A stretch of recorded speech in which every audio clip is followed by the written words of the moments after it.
Hi guys, in today's video I'm going to show you how you can disconnect Facebook account with Instagram account. So first step you need to do is to open Instagram application.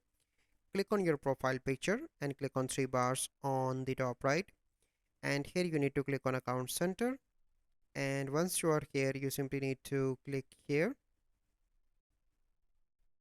And let's suppose I want to remove this Instagram. So let me find the connected apps. So you can find any connected apps that you have in here. So sharing across profiles, so click here, and currently you can see that I do not have any link profile, but if you have any, you simply need to select that and you simply need to remove that profile. So once you done that, your profile will be removed from here. You can find an option of sharing means connected together here. So you simply need to select any account and remove that, and so basically once you done that, it will be disconnected.